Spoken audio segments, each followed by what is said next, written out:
بسم الله الرحمن الرحيم. السلام عليكم، يعطيكم العافية. إن شاء الله في هذا التسجيل أو في هذا الباوربوينت رح نحكي بشكل مختصر وإن شاء الله يعني بشكل بلملم المادة عن موضوع الأنتي سايكوتيك دراجز. قبل ما نبلش لازم ننوه إنه أهم neurotransmitters اللي إلهم علاقة بالسايكوسيس أو psychotic disorders أو الموضوع اللي إحنا رح نتكلم عنه اللي هو anti psychotic drugs هم الدوبامين. هو الدوبامين يعني هذا حطوا تحتيه 3 خطوط، والسيروتونين to a lesser extent.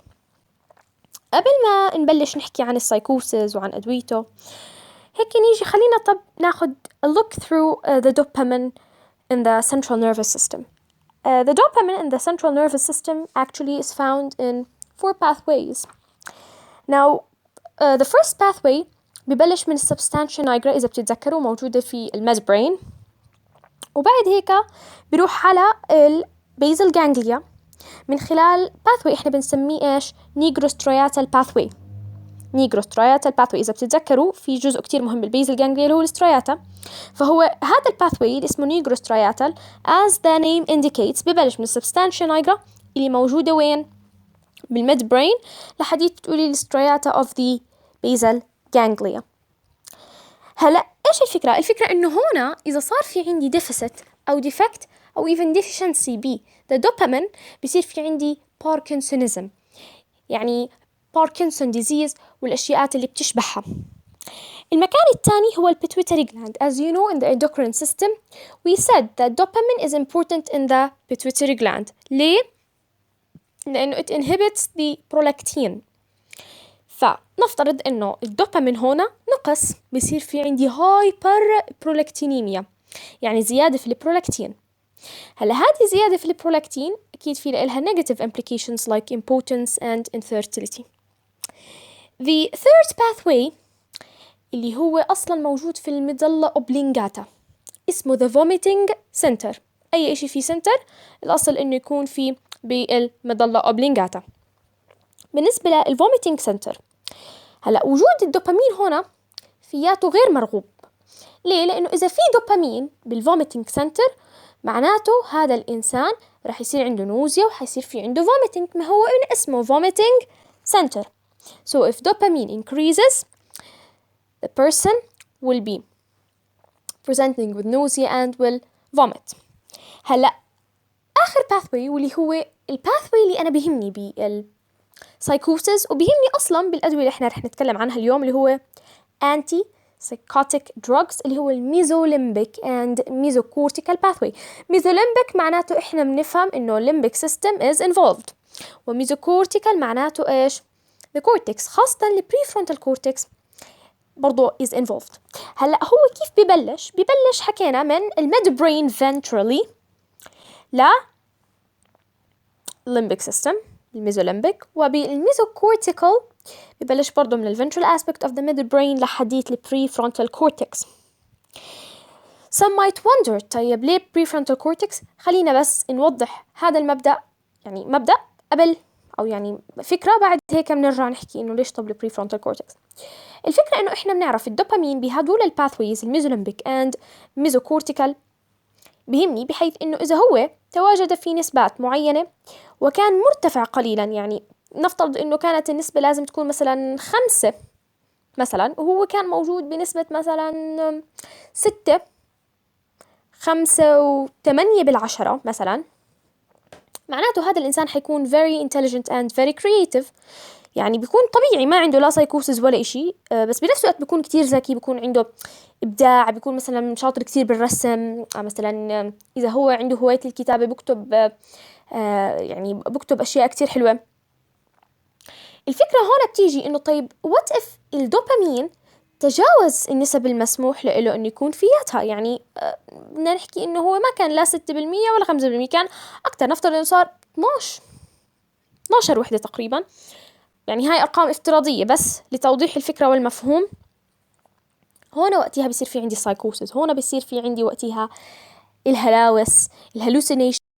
نستكمل بموضوع الانتي سايكوتيك دراجز. آخر فكرة حكيناها إنه الدوبامين بالميزوليمبيك والميزوكورتيكال باثويز إذا زاد عن النسب المسموحة بيصير في عندي الهلوسينيشنز، الهلاوس، والديلوجنز اللي هم الضلالات اللي عادة بيشكوا منها مرضى السايكوسيس. هلا what is psychosis؟ احنا نحكي psychosis anti psychotic psychosis الاسم الاخر له هو الاسم الشائع بيناتنا اللي هو الانفصام او السكيزوفرينيا، مش الشيزوفرينيا. الشيزوفرينيا is mispronunciation schizophrenia. what is psychosis؟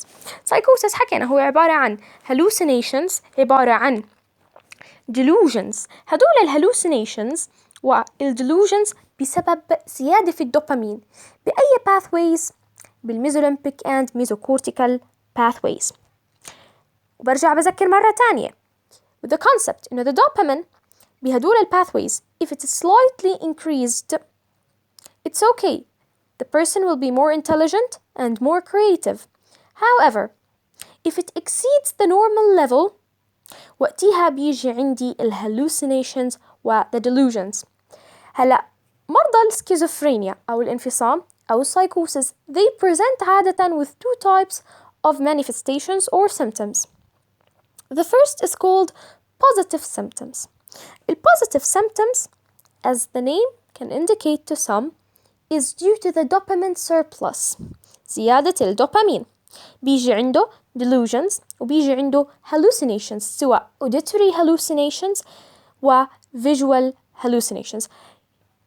Let me clarify. For example, you are a doctor بيجي عندك البيشنت على العيادة. The patient عنده مثلا PhD بتخصص معين، let's say مثلا بالهندسة، بيجي بيحكي لك أشياء غريبة. بيحكي لك دكتور أنا أهلي عايشين في المريخ، دكتور أنا بشوف ناس بتلحقني. هذا إيش؟ هذا example على visual hallucinations. دكتور أنا عم بسمع أصوات بتحكي لي إنه كل الناس حتروح الجنة وبس أنت حتروح النار. هذا إيش؟ auditory hallucinations. فزي كأنه أنت كدكتور وأنت عم بتجر الحكي من المريض، بتلاحظ إنه الحكي اللي عم بحكيه يعني يتناقض تماما مع معتقدات ومع ثقافة المريض. الأصل إنه مش هيك، أنت معك PhD بالهندسة، مش منطق منك إنك تيجي تحكي لي إنه أهلك عايشين بالمريخ، أو إنك أنت بتشوف ناس بتلحقك، أو إنك بتسمع أصوات بتحكي إنه أنت حتروح النار لحالك والباقي حيروح الجنة. فهذا هيك بس يعني مثال بسيط، ويعني it goes without saying إنه هدول positive symptoms they are compulsive، يعني بشكل قهري. يعني المريض مش بإيده لما يجي يقول لك دكتور أنا أهلي من المريخ، دكتور أنا بشوف ناس، أنا بسمع أصوات. هذا مش بإيده، هذا إشي compulsive، إشي قهري. The other manifestation or type of symptoms هو the negative symptoms. المريض بيكون socially isolated and can't engage in any activity.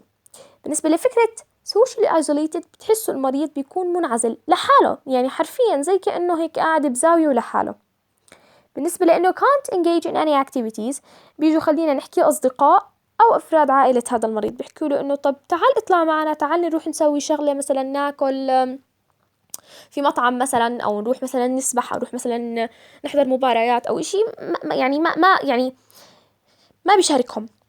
وبنفس الوقت مثلا يعني ما بيفرح، ما بيحزن، يعني هو حرفيا هو بيكون وهم بيكون تاني.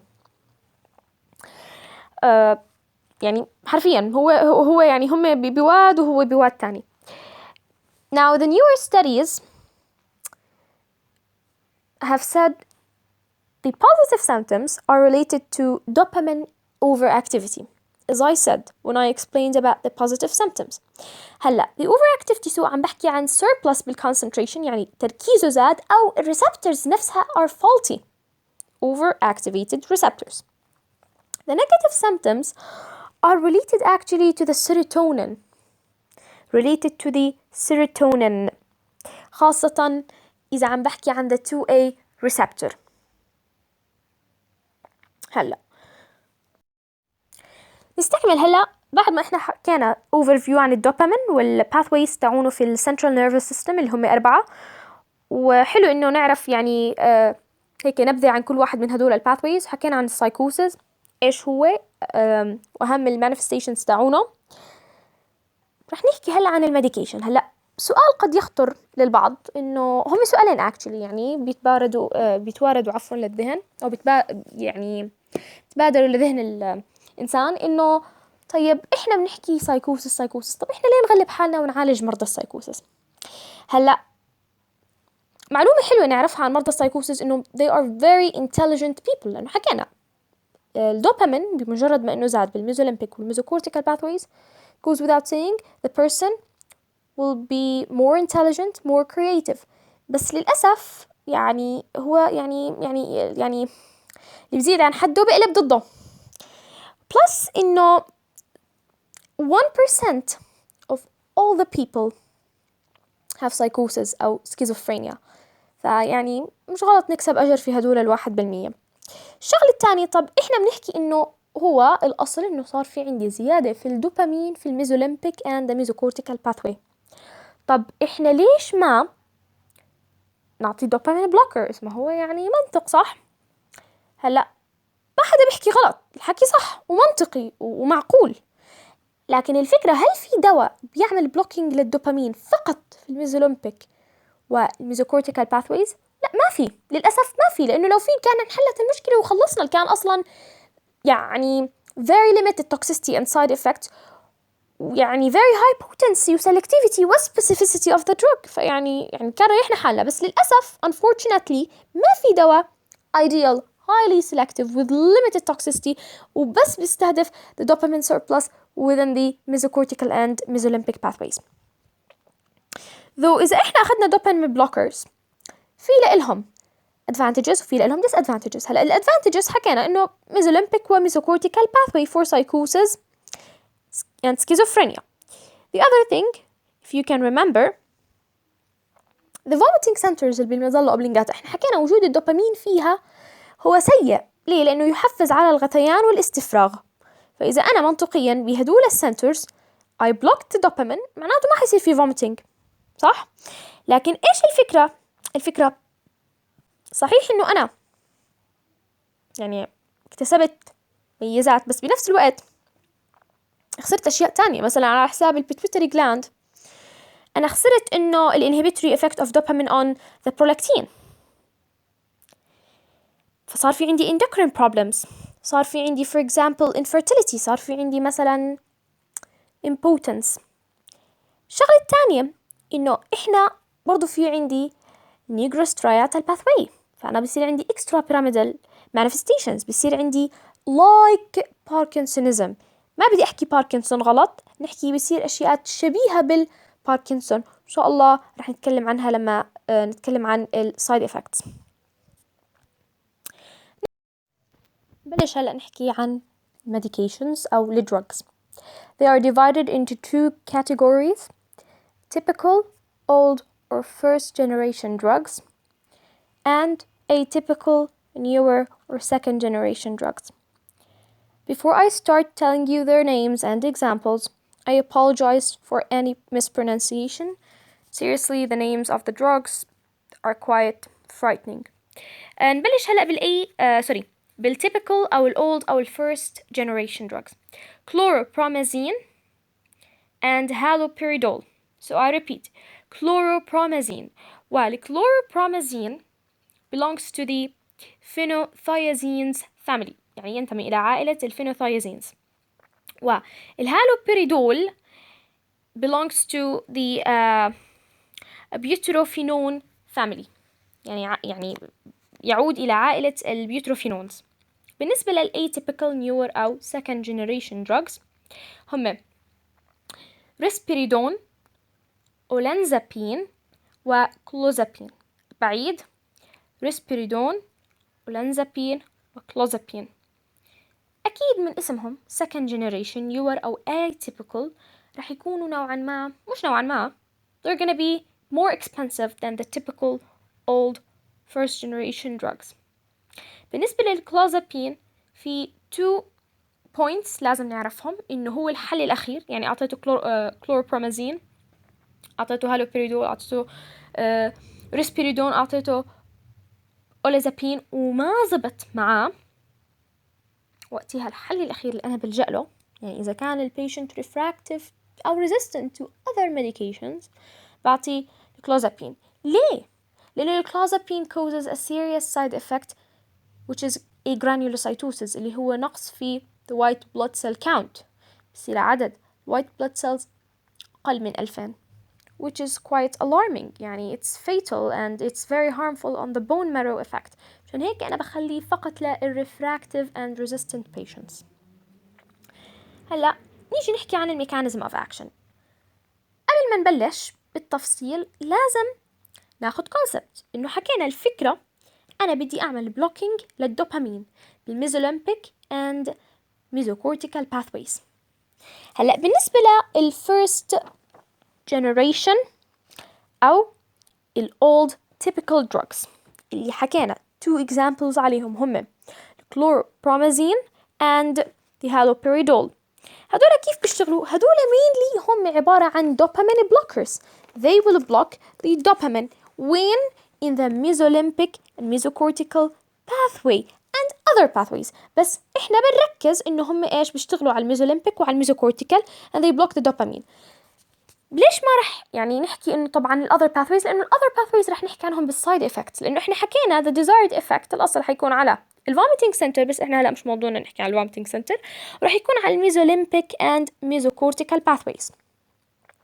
طيب من هلا you can expect إنه the first generation drugs are better for treating the positive symptoms. ليه؟ لأنه positive symptoms اللي هم hallucinations auditory وvisual مع delusions caused by the dopamine surplus in the mesolimbic and mesocortical pathway. وإذا هدول الدروجز اللي هم first generation بيشتغلوا من خلال إنهم يعملوا blocking للدوبامين بهدول الباثويز اللي هم mesolimbic وميزوكورتيكال معناته هم إيش؟ اللي حيكون لهم effect أحسن على هدول positive signs أو positive symptoms. بالنسبة لل second generation they will block the dopamine in the mesolimbic and mesocortical pathway. لكن what I will stress upon إنهم they also block the serotonin receptors ال A2 the 5-HT2A receptors اللي هم إيش؟ serotonin receptors. ف they have better grasp on the negative symptoms. طب ليه negative symptoms؟ هو they affect the dopamine, they block it, but to a lower extent. However, to a higher extent, they block the serotonin receptors. Let's go back down the memory lane. حكينا السيروتونين اللي هو المسؤول عن النيجاتيف symptoms. فبالتالي they are better in affecting the negative symptoms.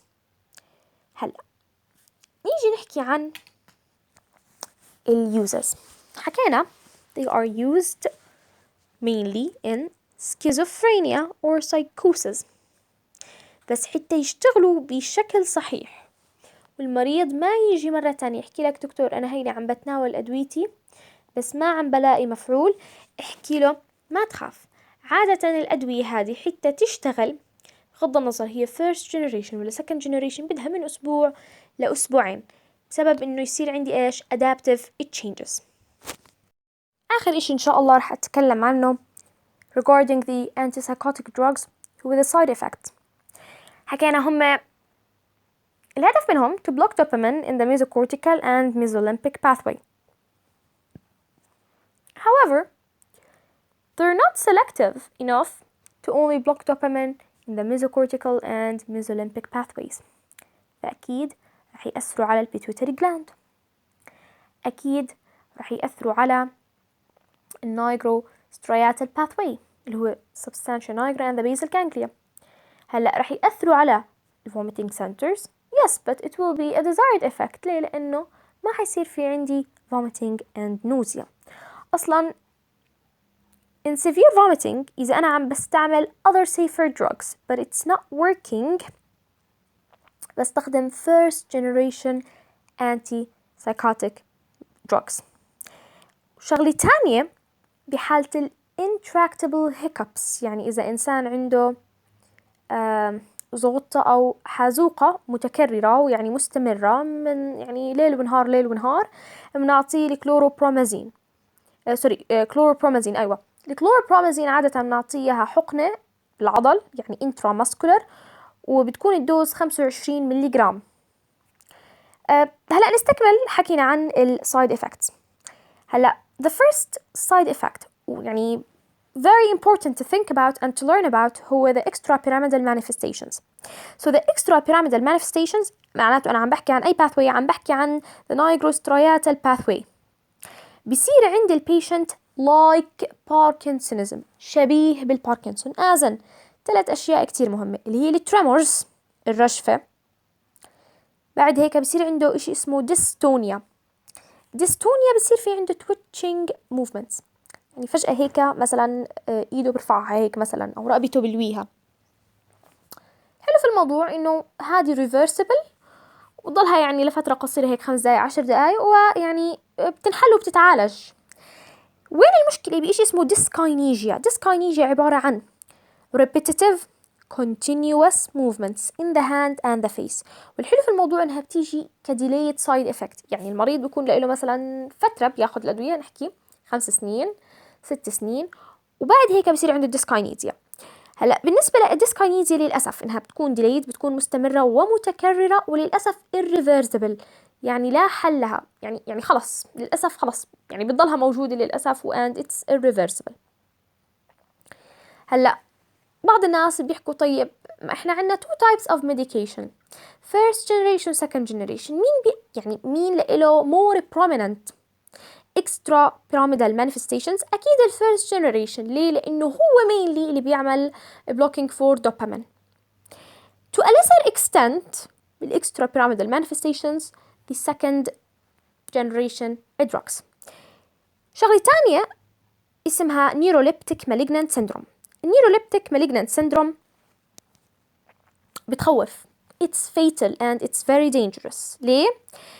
لأنه if the patient got it، يعني إذا صار عنده المريض neuroleptic malignant syndrome، عنده 20% chance إنه يموت، عنده احتمالية إنه يموت بنسبة 20%. فمشان هيك you should stop the drug immediately. هلأ طب إيش هذا neuroleptic malignant syndrome؟ اسمها كتير يعني طويل، بس هي كتير easy. هي إلها علاقة بالautonomic disturbances، يعني المريض بترتفع درجة حرارته، بصير عنده hyperthermia، بصير عنده sweating، بصير عنده convulsion، بصير عنده يرتفع ضغطه hypertension، بصير عنده muscle rigidity. هلأ بعد هيك actual autonomic disturbances. الفكرة إنه هو يا ريت لو بس اكتفى بإنه يأثر على the dopamine receptors and the serotonin receptors centrally. لا، هو برضو بيأثر على الألفا 1 receptors، فبيصير عند البيشنت إشي اسمه postural hypotension. postural hypotension يعني هو بس بده مثلا يوقف، بيدوخ وبنزل ضغطه، يعني وهيك زي كأنه يعني إيش بيغمى عليه، بيطب ساكت. وبرضو شغلة تانية لها علاقة بالألفا 1 بلوكيد، إنه بصير في له يعني sexual dysfunction، بصير عنده ejaculatory problems. فبعض البيشنتس بيقول لك إنه I'm sorry، أنا ما رح أكمل بهذا الدواء لأنه يعني في هاي الإيشوز. برضو بيأثر على الماسكولينيك ريسبتورز، بصير عندي atropine like effect، بيشتغل زي مبدأ الاتروبين atropine like effect، يعني بصير عنده urinary retention، بصير عنده dry mouth، بصير عنده constipation وغيرها. هلا بالنسبة للإندوكرين disturbances، الإندوكرين disturbances إذا عم بحكي عن البيتويتري جلاند بصير عندي hyperprolactinemia. هلا بحالة الهايبربرولاكتينيميا يعني لازم إحنا نعرف شغلة مهمة، يعني اللي بيأثر فياتها أكتر هو الفيرست جنريشن مش second جنريشن، اللي حكينا هو يعني mainly focused on the dopamine blocking. بالنسبة للويت gain and diabetes mellitus بإمكانه يعمل سكري ويعمل أكيد يعني اكتساب وزن. ليش الفكرة؟ الفكرة إنه إحنا بمجرد ما عملنا blocking أو عملنا shutting للسيروتونين، الإنسان رح يشعر بالجوع. يعني أصلا أي فاتح شهية الأصل لما بدهم يجي يفكروا إنهم يصمموا بيعملوا blocking للسيروتونين، معناته الواحد إيش بيشعر بالجوع، تنفتح شهيته، بضله ياكل ياكل ياكل، مع كثرة الأكل بصير عنده إيش weight gain and diabetes. مين بيأثر أكتر فيها؟ يعني it's more common with the second generation drugs not the first generation drugs، إنه هدولاك يعني basically it goes without saying look at the mechanism of action، هم بيركزوا على السيروتونين blocking. في other side effects حكينا ال agranulocytosis هو harmful fatal effect on the bone marrow، بحيث انه انا بقل عندي ال white blood cell count، خاصة اذا عم بحكي عن الكلوزابين واللي هو عبارة عن second generation medication. حكينا هذا only for refractive resistant patients to other drugs. في other side effects برضه، في مثلا ال cholestatic hepatitis أو jaundice اللي هو احتباس العصارة الصفراء بسبب الكلوروبرومازين. وبس so far. شكرا. و I want to stress أو يعني بدي هيك أوضح فكرة إنه يعني هدول الفيديوهات أو هدول ال PowerPoint slides يعني هدول بس مشان يعني to help you navigate through the topics، يعني ما يعني just to help you understand. You should go read the book or the slides, whatever you prefer, and depend on.